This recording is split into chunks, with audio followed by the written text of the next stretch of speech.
Amém, boa noite. Vocês estão bem? Amém? Estão felizes?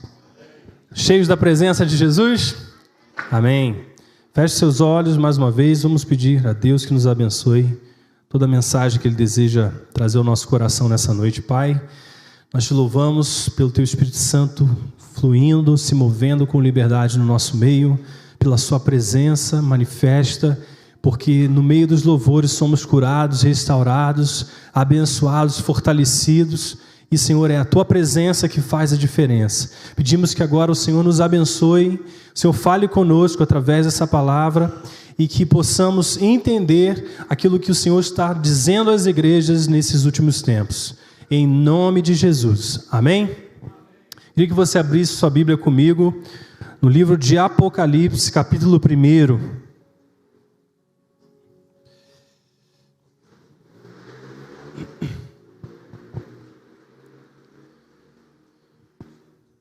Você que está chegando, ainda não sabe, Apocalipse é o último livro da Bíblia. Apocalipse, capítulo 1. Apocalipse significa revelação. Amém? Então existe revelação do Senhor para nós. Obrigado. Então, versículo 1. Revelação de Jesus Cristo, que Deus lhe deu para mostrar a seus servos os acontecimentos que ocorrerão em breve. Ele enviou um anjo para apresentá-la a seu servo João, que relatou fielmente tudo o que viu. Esse é o seu relato da palavra de Deus e do testemunho de Jesus Cristo. Versículo 3. Feliz é aquele que lê as palavras dessa profecia, e felizes são aqueles que ouvem a sua mensagem e obedecem ao que ela diz, porque o tempo está próximo. Diga comigo, o tempo está próximo. Então o versículo 3 está falando, feliz é aquele que lê as palavras dessa profecia, e felizes são aqueles que ouvem a sua mensagem e obedecem o que ela diz, porque o tempo está próximo. Versículo 4, eu, João, escrevo às 7 igrejas na província da Ásia.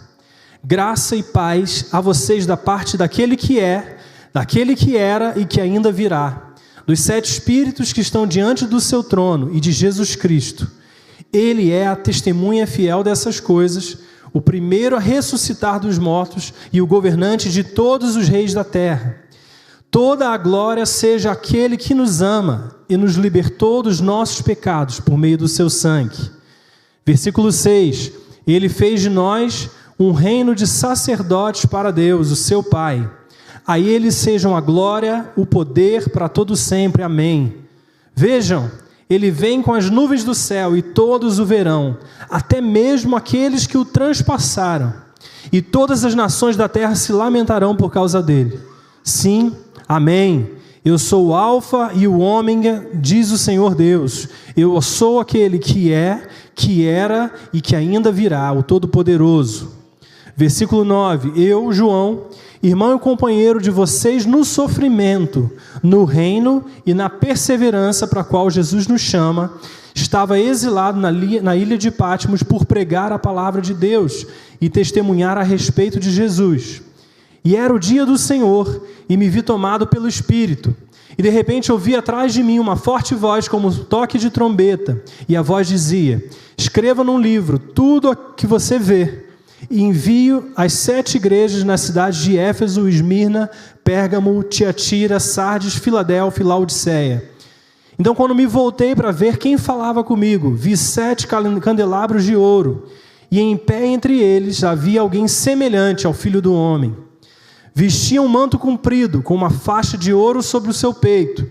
A cabeça e os cabelos eram brancos como a lã e a neve, e os olhos como chamas de fogo. Os pés eram como bronze polido, refinado numa fornalha, e a voz ressoava como fortes ondas do mar. Na mão direita tinha 7 estrelas, e da sua boca saía uma espada afiada dos 2 lados. E a face brilhava como o sol, em todo o seu esplendor. Quando o vi, caí aos seus pés como morto. Ele, porém, colocou a mão direita sobre mim e disse, não tenha medo, eu sou o primeiro e o último. Sou aquele que vive. Estive morto, mas agora vivo para todo sempre. e tenho as chaves da morte e do mundo dos mortos. Portanto, escreva o que viu, tanto as coisas que estão acontecendo agora, como as coisas que acontecerão depois. Esse é o significado do mistério das 7 estrelas que você viu na minha mão direita e dos 7 candelabros de ouro. As 7 estrelas são os anjos das 7 igrejas e os 7 candelabros são as 7 igrejas. Apocalipse capítulo 2, no verso 1. Escreva essa carta ao anjo da igreja em Éfeso. Essa é a mensagem daquele que segura na mão direita as 7 estrelas, daquele que anda entre os 7 candelabros de ouro. Ele diz assim: sei de tudo o que você faz, vi seu trabalho árduo e a sua perseverança, e sei que não tolera os perversos. Examinou as pretensões dos que se dizem apóstolos, mas não são, e descobriu que são mentirosos. Sofreu por meu nome com paciência, sem desistir. Contudo, tenho contra você uma queixa. Você abandonou o amor que tinha no princípio. Veja até onde você caiu. Arrependa-se e volte a praticar as obras que no início praticava. Do contrário, virei até você e tirarei o seu candelabro do seu lugar entre as igrejas. Mas há isso em seu favor: você odeia as obras dos nicolaítas, como eu também odeio. Quem tem ouvidos para ouvir, ouça o que o Espírito diz às igrejas. E ao vitorioso darei o fruto da árvore da vida, que está no paraíso de Deus. Amém. Glória a Deus, Senhor, pela Tua palavra. Amados, eu creio que Deus, de uma forma específica, deseja nesses últimos tempos nos apresentar uma mensagem que, embora histórica, passada, ela é atual e fala sobre coisas que já aconteceram e sobre coisas que irão acontecer. E essa mensagem, essas mensagens que foram escritas às 7 igrejas na Ásia, elas são mensagens também aplicadas à igreja de Cristo, amém? Elas são mensagens relevantes para mim e para você. Você crê nisso? E nós começamos a ler no começo dizendo que quem lê, quem ouve a mensagem dessa profecia e obedece essa mensagem, ele é feliz, porque o tempo está próximo. Ou seja, as mensagens que nós lemos, que nós leremos, que nós estamos ouvindo, e que se nós obedecermos, aqui que acontecerá? A bênção do Senhor, existe graça sendo liberada sobre a igreja de Cristo, quando nós fazemos isso. Ouve a mensagem e obedecem, porque o tempo está próximo. Então existe um caráter profético dessas mensagens para nós. E nós vamos nessa noite estar compartilhando em cima daquilo que foi escrito para a igreja em Éfeso. Em outras mensagens nós vamos estar trazendo as outras mensagens para as outras igrejas.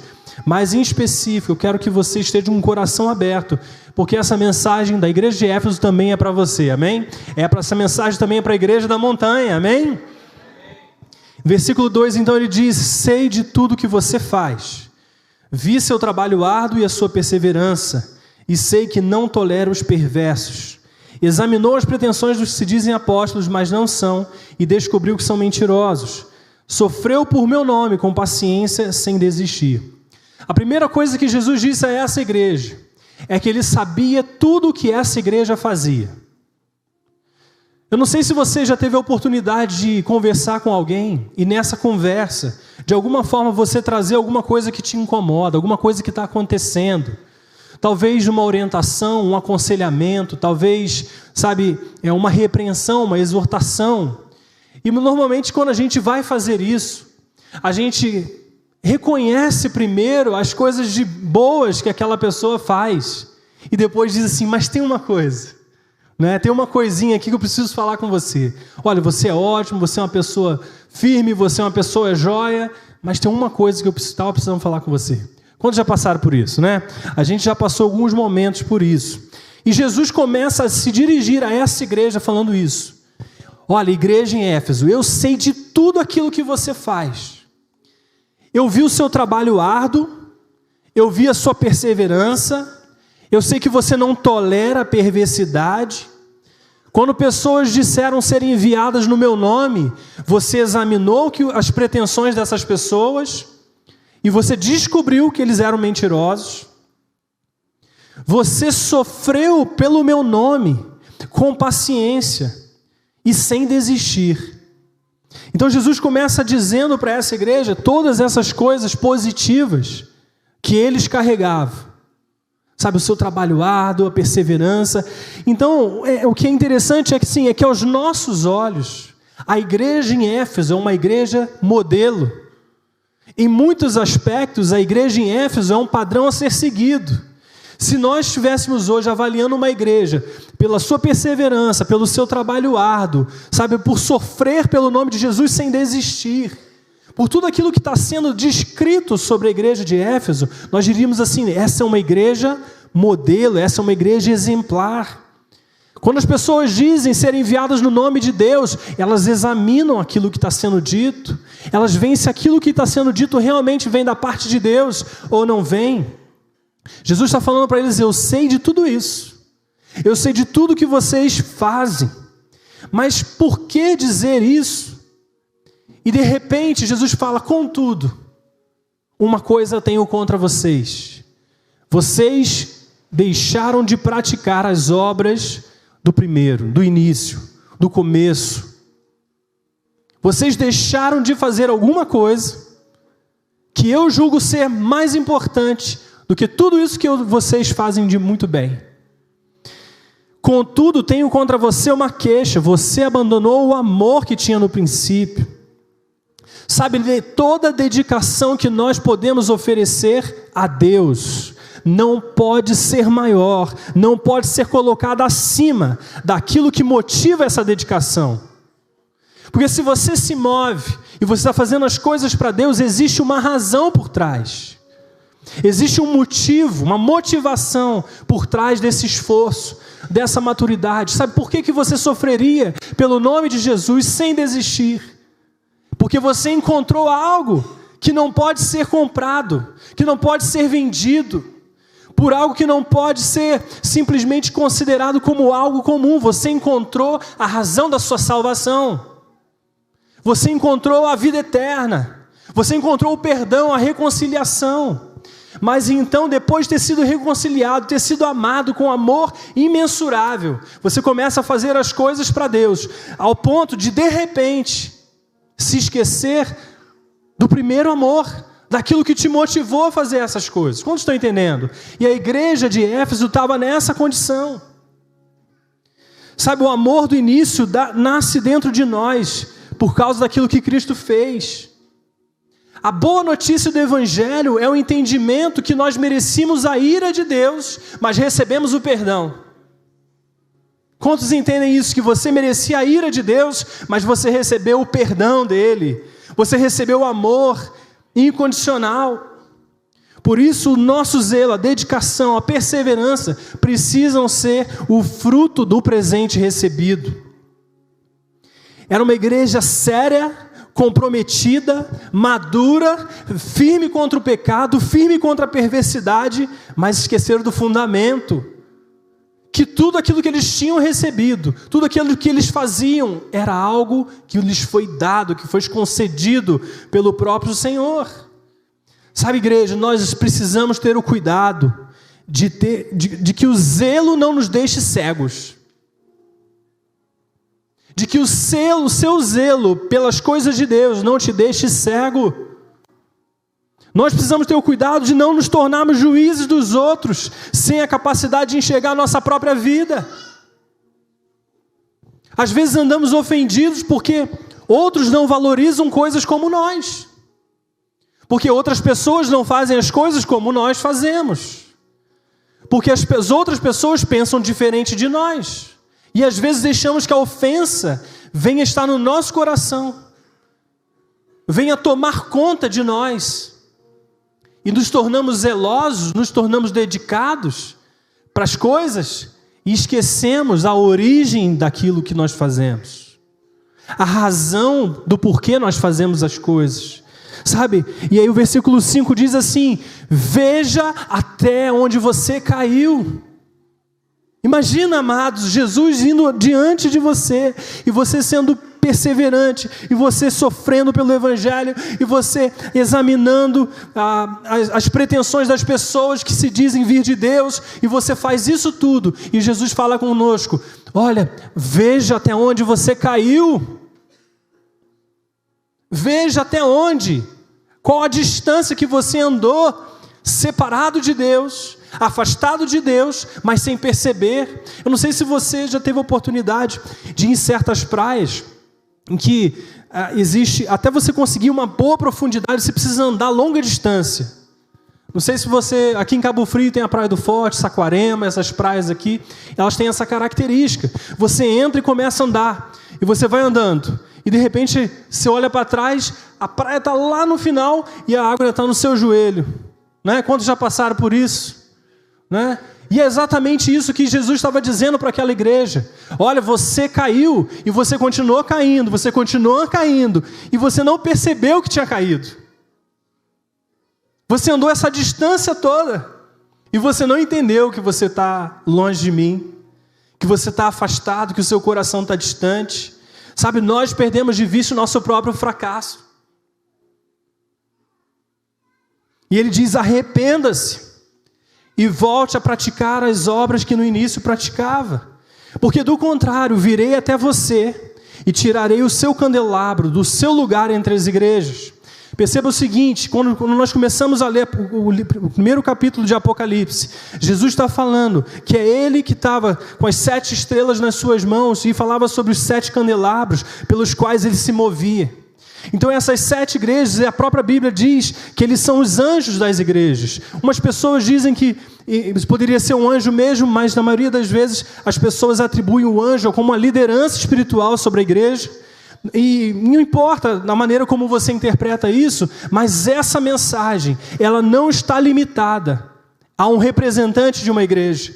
Ela é uma mensagem destinada, que foi enviada pelo Senhor para a igreja de Cristo. Para mim e para você também, não só para aquelas igrejas na Ásia.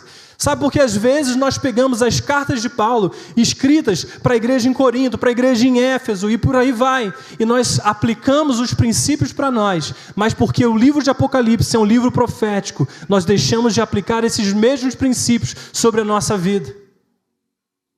E a realidade é que os mesmos princípios precisam ser aplicados sobre a nossa vida. E ele está dizendo aqui, olha, arrependa-se e volte a praticar as obras no início, do contrário, virei até você e tirarei o seu candelabro. Ou seja, a igreja de Éfeso era um candelabro de ouro. Ele está dizendo, se você não se arrepender, eu vou pegar o seu candelabro e vou tirar dentro do lugar das outras igrejas. Imagine, amados, uma igreja que pode ser exemplo, modelo, para muitas igrejas ao seu redor, para muitas pessoas ao seu redor. E Jesus falasse, se você não se arrepender, eu vou tirar o seu candelabro dentre as igrejas. E às vezes no nosso raciocínio natural, humano, mas Deus, nós não fizemos isso, nós não falamos sobre isso, nós não andamos no seu evangelho, nós não fomos fiéis, nós não demos dízimo, nós não demos ofertas, nós não fomos à igreja todos os domingos, aos finais de semana, nós não lemos a palavra. Ainda assim, veja até onde você caiu. Porque se você fizer todas essas coisas, mas você não fizer reconhecendo o que Cristo fez pela sua vida, nada dessas coisas tem significado. Amém, igreja? É uma palavra de repreensão. É uma palavra de repreensão que é forte demais. Porque se você for avaliar a sua vida diante da palavra de Deus, ela vai transformar você. Ela precisa fazer quase que uma ferida e curar, porque o orgulho é resistido por Deus, mas aqueles que se humilham debaixo da poderosa mão de Deus serão exaltados no tempo devido. Sabe, então não resista, sabe, a se permitir humilhar diante do Senhor todas as vezes que forem necessárias. Sabe, não deixe de fazer isso, porque o Senhor é que vai te exaltar no tempo apropriado. Volte a praticar as obras do início. Eu quero ler com vocês uma parábola que Jesus também contou aos seus discípulos. Abra comigo no livro de Mateus, capítulo 20, no verso 1.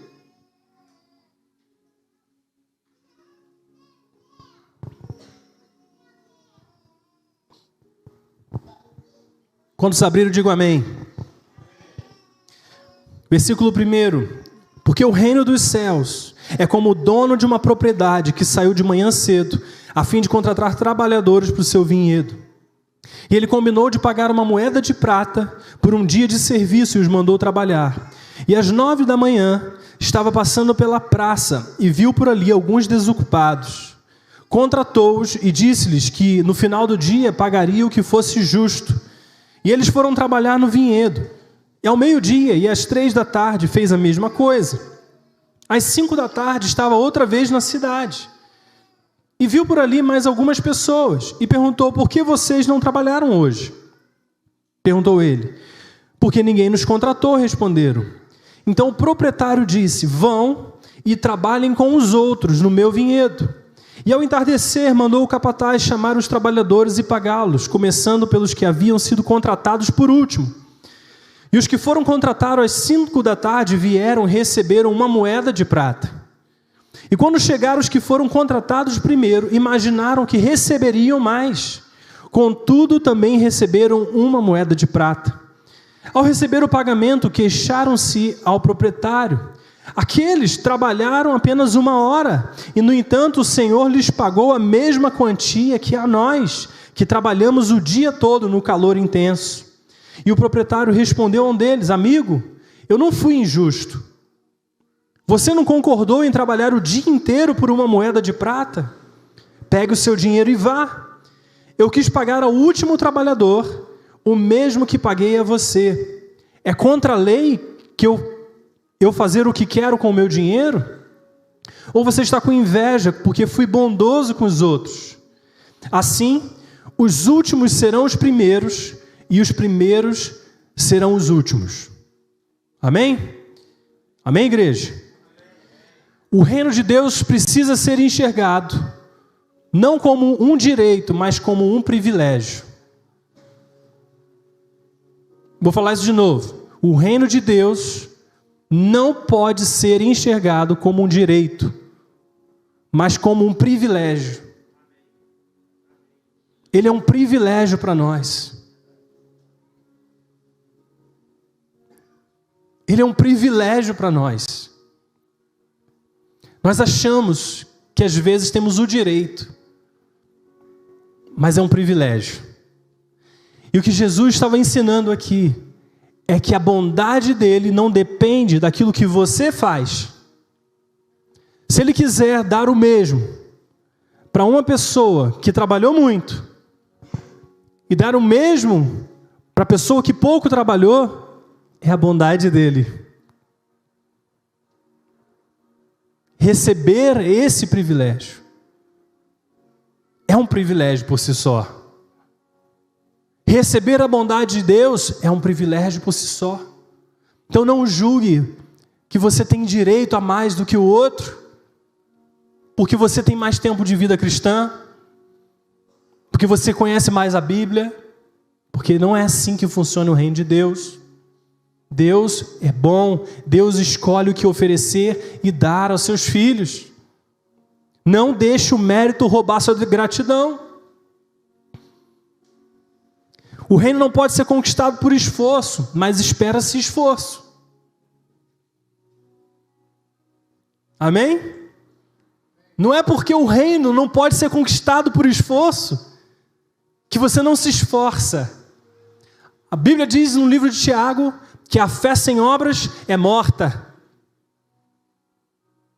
A fé que não resulta em uma ação prática, ela, na essência, já é morta. Mas a obra sem fé também é morta. As duas coisas já são mortas na sua essência. A fé sem obras e a obra sem fé. Por isso não deixe o mérito roubar sua gratidão. Sabe, a igreja de Éfeso, ela deixou o mérito se tornar grande demais. Eles se sentiam no direito, ao invés de entender que eles tinham um privilégio. Eles eram zelosos, mas se esqueceram que tinham recebido tudo. A pior coisa que pode ter no nosso coração é a ingratidão. É quando esperamos que as pessoas façam por nós certas coisas, ao invés de sermos simplesmente gratos. pelas oportunidades que Deus tem nos concedido. Sabe, esse é o cuidado que a igreja de Cristo precisa ter. Não se tornar legalista.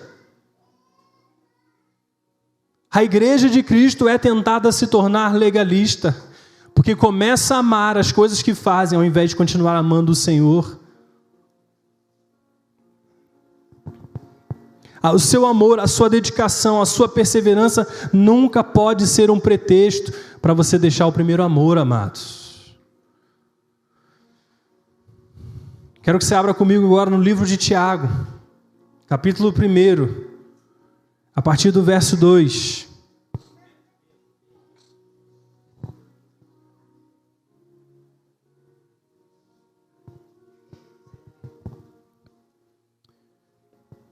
Tiago capítulo 1, no verso 2 diz assim: meus irmãos, considerem motivo de grande alegria, sempre que passarem por qualquer tipo de provação, pois sabem que quando a sua fé é provada, a perseverança tem a oportunidade de crescer. E é necessário que ela cresça, porque quando estiver plenamente desenvolvida, vocês serão maduros e completos, sem que nada lhes falte. Meus irmãos, considerem motivo de grande alegria, sempre que passarem por qualquer tipo de provação, porque sabem que quando a sua fé é provada, a perseverança tem a oportunidade de crescer, e é necessário que ela cresça, porque quando estiver plenamente desenvolvida, vocês serão maduros e completos, sem que nada lhes falte. Então a primeira coisa que eu quero te dizer é que a igreja em Éfeso era conhecida por seu trabalho árduo e sua perseverança, por sofrer com paciência, como nós já dizemos. E aqui a Bíblia está dizendo, através do apóstolo Tiago, que a maturidade, ela vem por meio da perseverança. E a perseverança, ela cresce quando a fé é provada. O resultado final disso é que não vai ter falta de nada. A maturidade, ela cria as condições para você ser amplamente suprido. Eu quero que você entenda essa dinâmica. Quando a sua fé é provada, quando você passa por tribulações e a sua fé é provada, ela cria a oportunidade para a sua perseverança crescer. E quando a sua perseverança ela cresce, você alcança maturidade. E por você agora ter maturidade, você é suprido em tudo que pode faltar.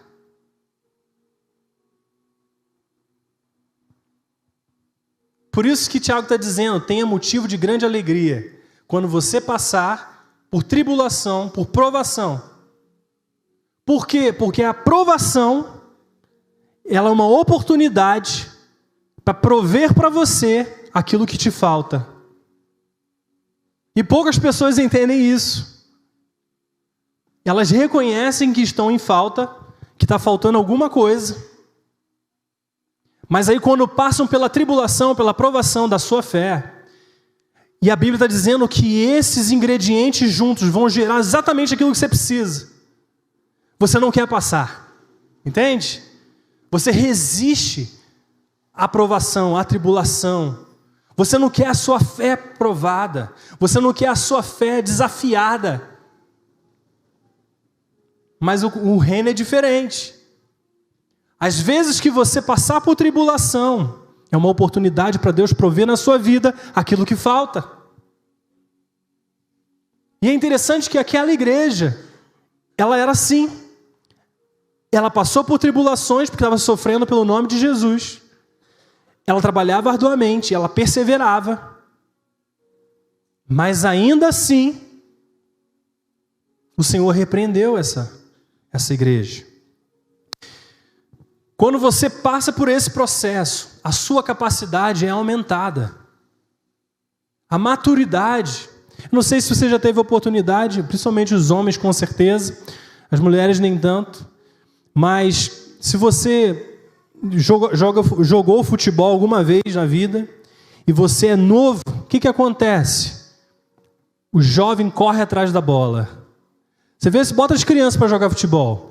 A bola vai e tem 50 crianças correndo atrás da bola junto. Né? Que os pais aí que sabem como funciona. Mas quando você vai crescendo, você vai aprendendo a jogar futebol, você começa a escolher a posição no campo. Né? Até o ponto, quando você vai fazer um jogo de futebol com veteranos, quem tem que correr é a bola, não é a pessoa. Né? Ninguém mais corre atrás da bola. A bola que tem que correr atrás das pessoas. É assim que funciona o futebol veterano. O que é isso? Maturidade. Para que eu vou correr atrás da bola se eu posso simplesmente me posicionar bem e ir no lugar certo? Né? E às vezes é isso que acontece na vida cristã. Quando você alcança a maturidade, ao invés de correr atrás da bola, a bola começa a correr atrás de você.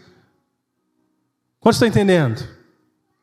Você tem aumento da sua capacidade, você escolhe mais sabiamente, você faz decisões considerando outras coisas que você não conseguia enxergar quando era novo. Quando já tiver a oportunidade de olhar para trás e falar assim, nossa, se eu pudesse me ensinar o Tiago de 20 anos atrás a não fazer aquela escolha, a fazer diferente, você faria, porque você amadureceu. Então agora a sua perspectiva das coisas é diferente. Se você tivesse que recomeçar tudo, você faria tudo diferente, não é verdade?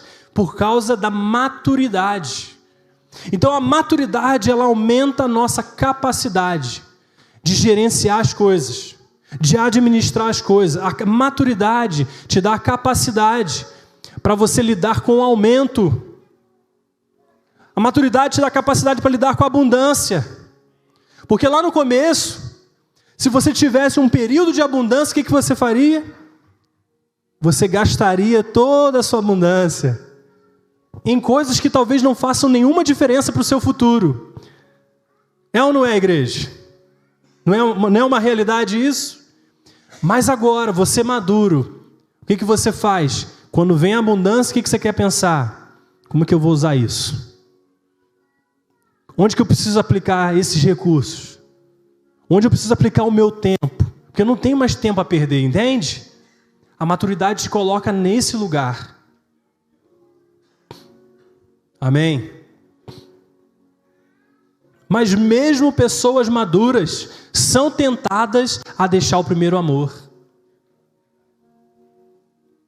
Mesmo pessoas desenvolvidas são tentadas a deixar o primeiro amor. É quando agora o favor se torna mais desejável para nós do que o próprio Senhor. É quando as coisas que você agora tem capacidade de administrar começam a aparecer como objeto da sua atenção. Mas então Jesus diz, mas a isso a seu favor, você odeia as obras dos nicolaítas, como eu também odeio. Os nicolaítas eram conhecidos por aqueles que não andavam em imoralidade, mas também carregavam idolatria. Essas duas coisas eram presentes nessa seita, que tentava enganar a própria igreja de Cristo. Então você imagina que nós estamos falando sobre maturidade, uma igreja madura, que teve aumento de capacidade, mas que odiava o fato de lidar mal com o favor, com o aumento. Essa igreja tinha isso. Ela não se apegava ao favor. É uma igreja modelo em muitas coisas. Quantos estão entendendo? É uma igreja exemplar em muitas coisas. Mas ainda assim, o seu zelo se tornou ao ponto dela trocar as coisas que ela faz por aquilo que Cristo fez. Ela colocou em grau de importância a obra de Cristo, a realidade, abaixo das coisas que ela era como igreja. Sabe, se nós começarmos a aplicar isso para nós, é quando nós começamos a idolatrar as coisas que temos capacidade de gerenciar, ao invés de adorar somente a Deus. Deuteronômio diz que quando aquele povo entrasse na terra prometida, ele não poderia dizer: o meu braço, a minha força alcançaram essas coisas. Dizia que quando eles entrassem no lugar de abundância, eles deveriam ter o cuidado de guardar os seus corações, para não acharem que aquilo que estava acontecendo vinha deles. Por quê? Porque a aprovação da sua fé cria oportunidade para a sua perseverança, e a sua perseverança crescendo aumenta a sua maturidade, e se você tiver aumento de maturidade, não falta nada. Quantos estão entendendo o processo de Deus? Aquela igreja se movia nisso, era uma igreja madura, possivelmente não faltava nada, mas tinha uma coisa que faltava. Eles abandonaram o amor do princípio. Sabe, nós estamos dizendo isso nessa noite, porque Deus está derramando favor sobre nós.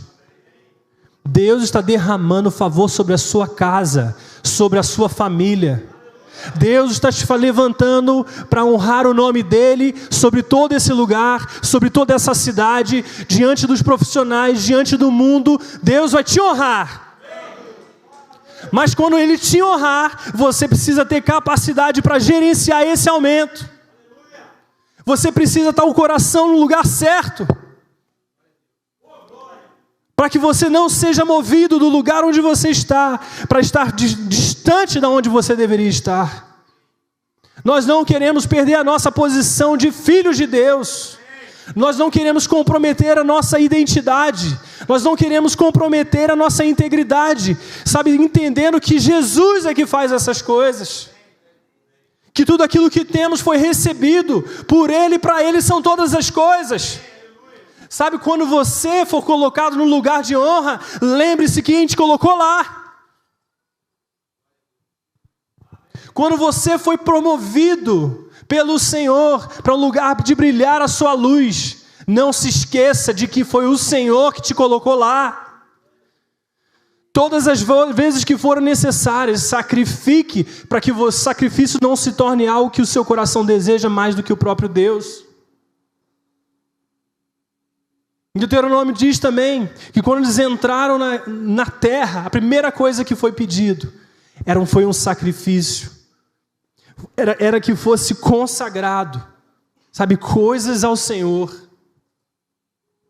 Porque muitos de nós, pelo fato de estarmos vivendo muito tempo na escassez, quando entramos na abundância, nós nos apegamos a isso. Nós começamos a agarrar essas coisas e esquecemos quem nos colocou lá.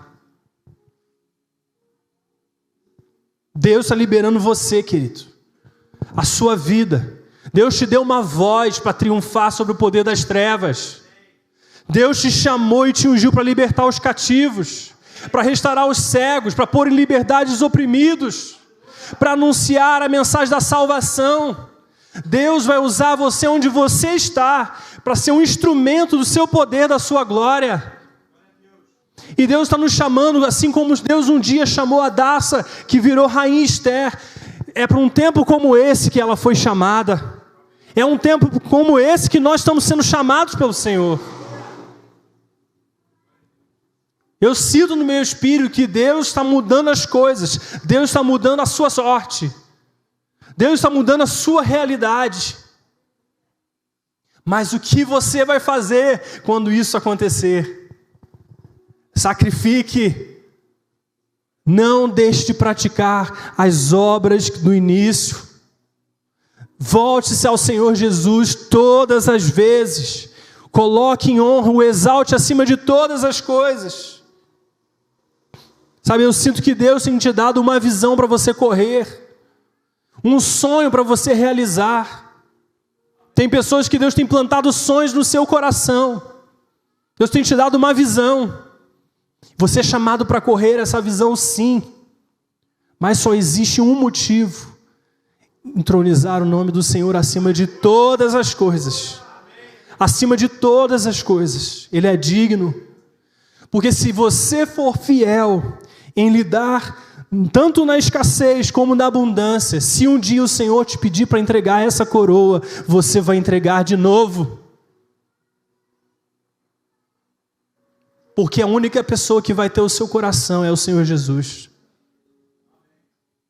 O Senhor é aquele que oprime, mas também que exalta. O Senhor é aquele que humilha reis e exalta outros reis.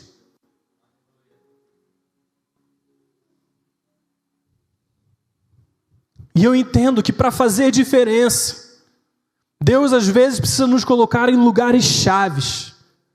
Sabe, você está no lugar chave.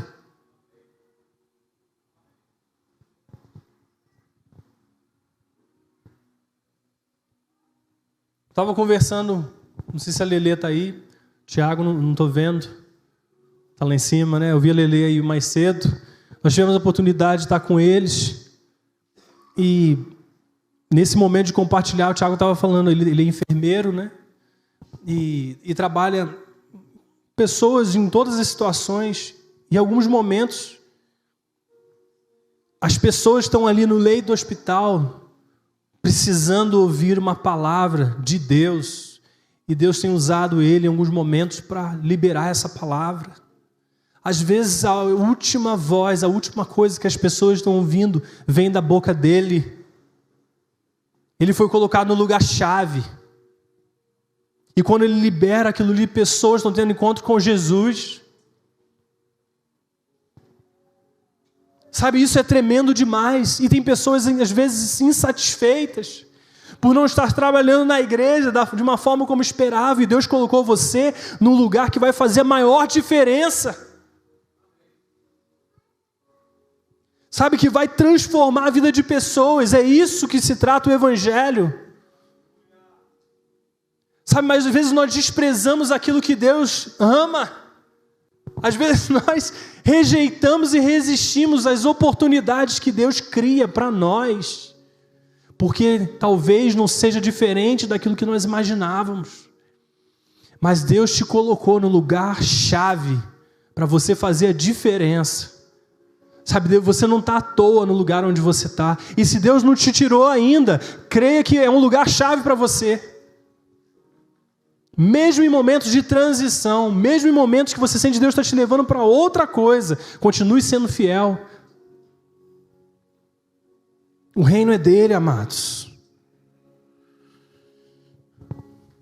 O que adianta ao homem ganhar o mundo inteiro e perder a sua alma? Feliz é aquele que lê as palavras dessa profecia. E felizes são aqueles que ouvem a sua mensagem e obedecem ao que ela diz, porque o tempo está próximo. O tempo está próximo. Nós não sabemos quanto tempo teremos, quantos anos a humanidade vai existir no contexto que nós estamos vivendo hoje. Nós não sabemos. Mas é uma palavra para nós tomarmos uma decisão hoje. Uma decisão hoje.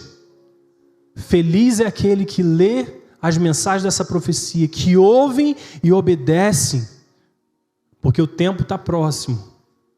Você tem a oportunidade de fazer diferença hoje. Amém? Pode se colocar de pé. Equipe de louvor, por favor.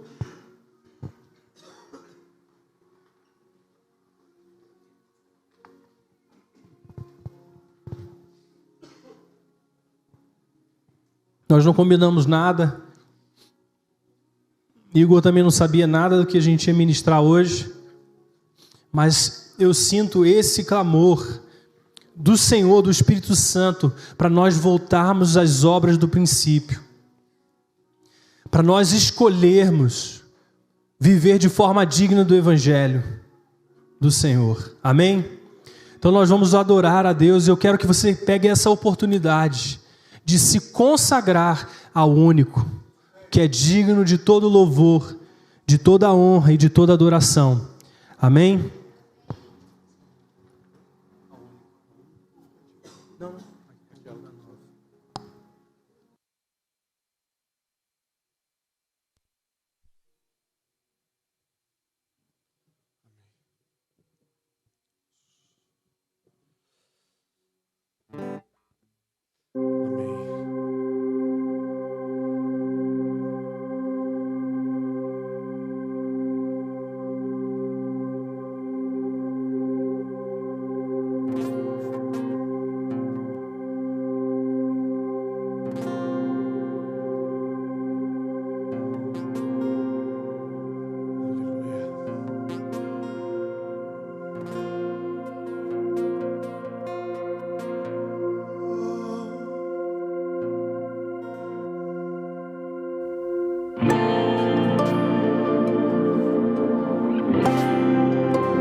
está tão perto.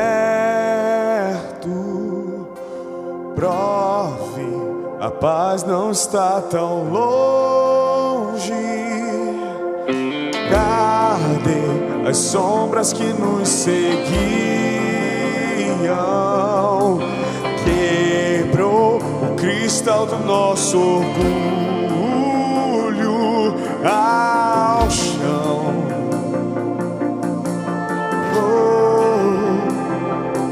Ao chão.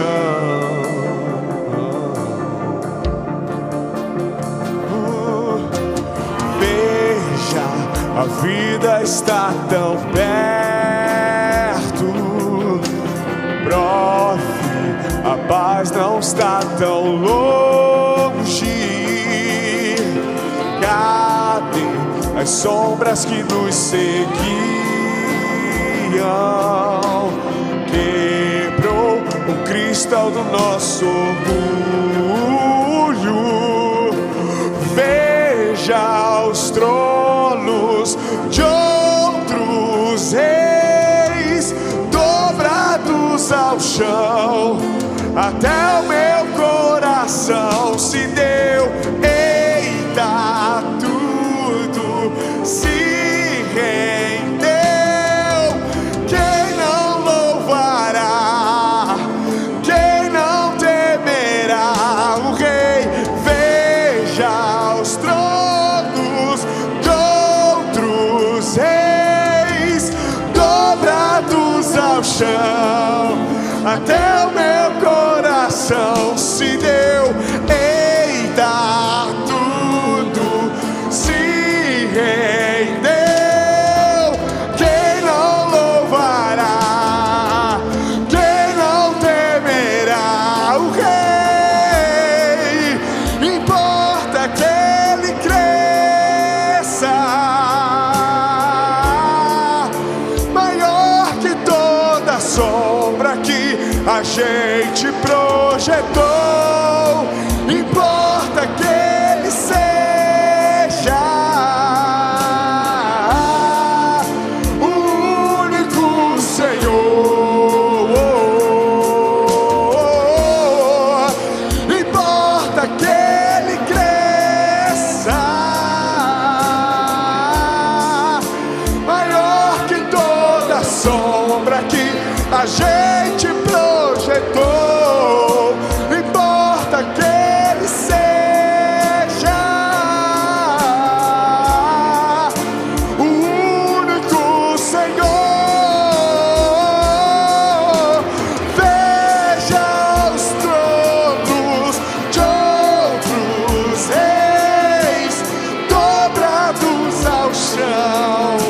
Até o meu coração se deu. Eita, tudo se rendeu. Quem não louvará? Quem não temerá o Rei?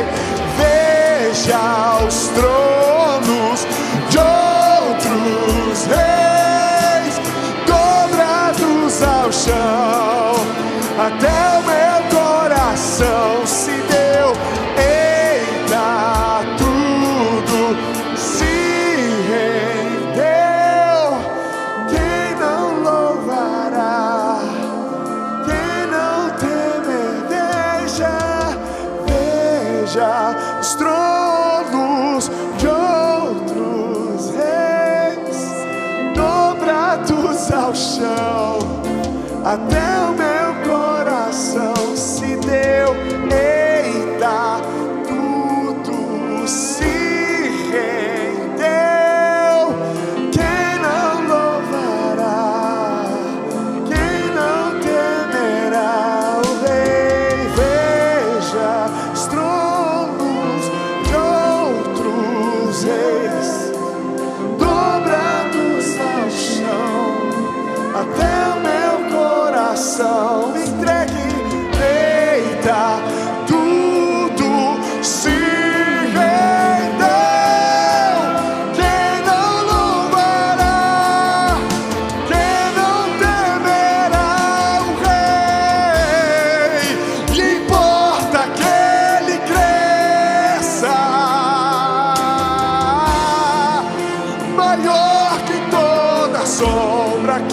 a gente projetou.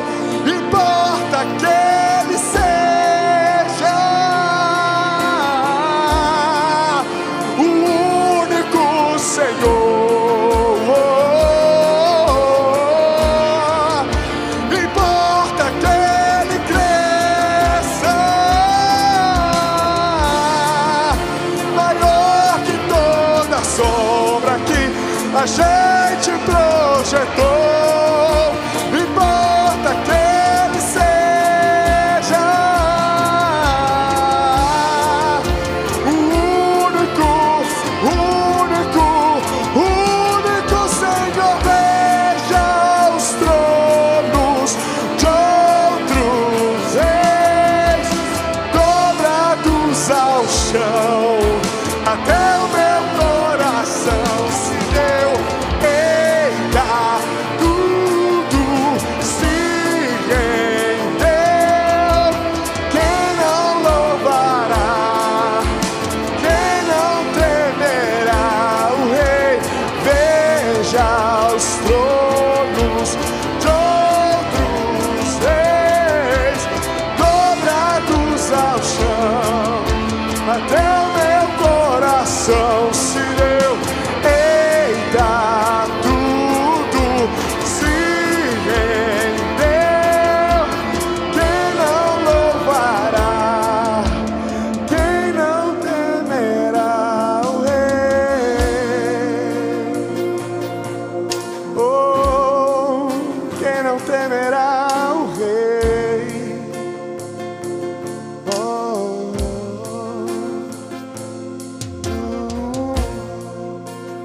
Importa que Ele cresça maior que toda sombra que a gente projetou. Importa que Ele seja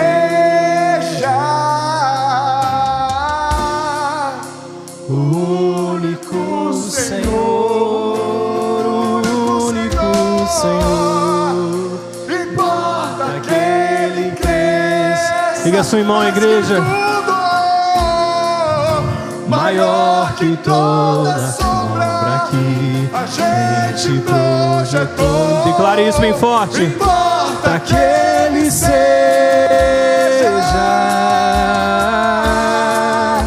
o único Senhor.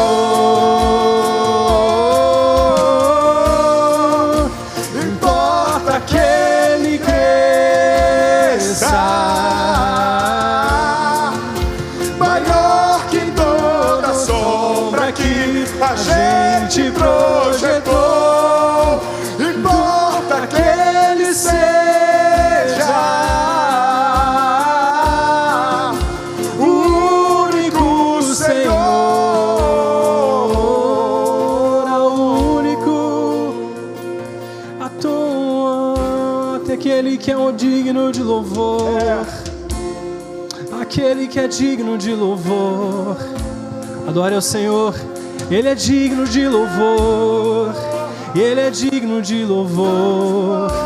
Importa que Ele cresça, eu diminua. Importa que Ele cresça, eu diminua. Ao único que é digno, ao único que é digno de toda honra, adoração, todo louvor, toda adoração sejam a Ti, Jesus. Toma o Teu lugar, toma o Teu lugar, toma o Teu lugar, toma o Teu lugar, toma o Teu lugar, toma o Teu lugar aqui, Senhor. Importa que Ele cresça maior que toda sombra que a gente projetou. Importa que Ele seja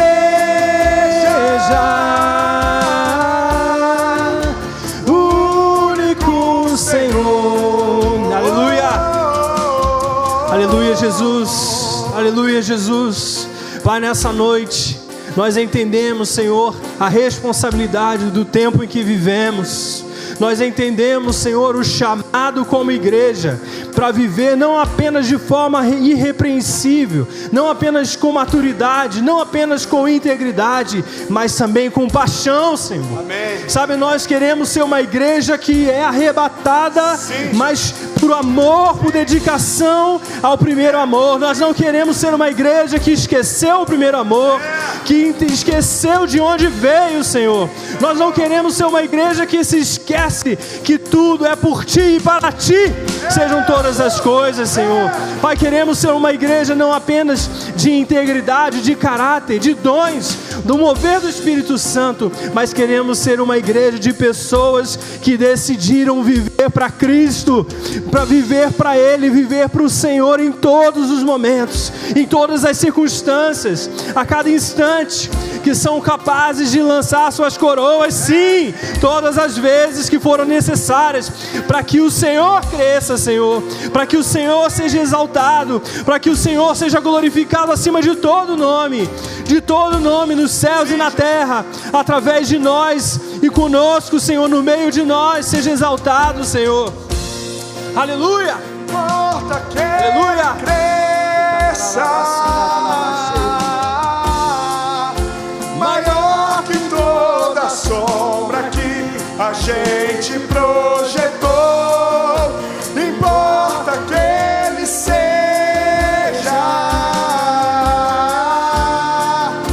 o único Senhor.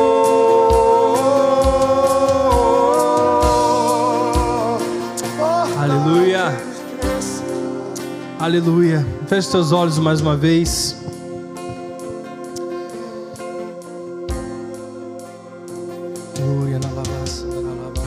Tu és bem-vindo, Jesus.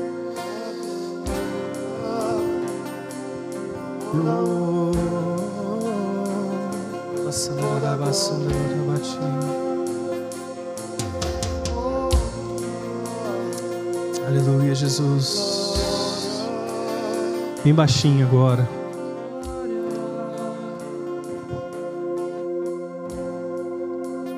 Abra o seu coração para Jesus nessa hora. Comece a perguntar ao Senhor: Pai, onde que é que eu deixei o meu primeiro amor?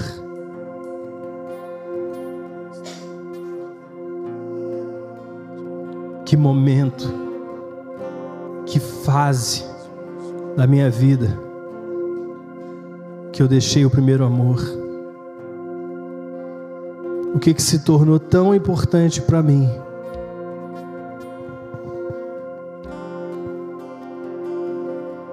Que nessa área o Senhor não está sendo o único.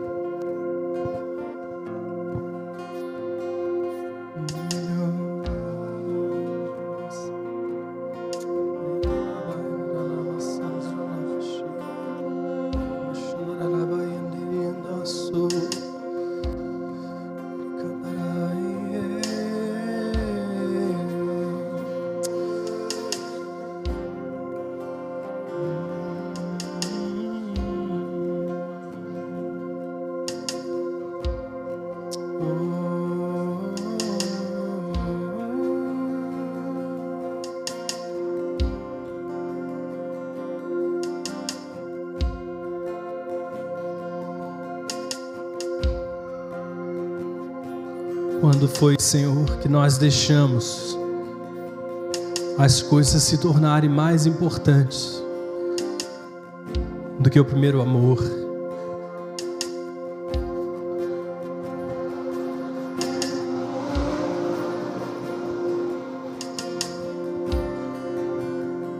Eu sinto que tem pessoas aqui que foram feridas por outras, talvez dentro da igreja.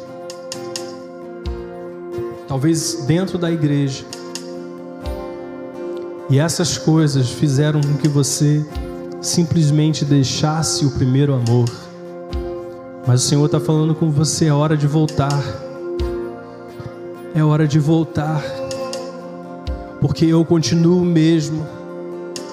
Eu continuo sendo o mesmo.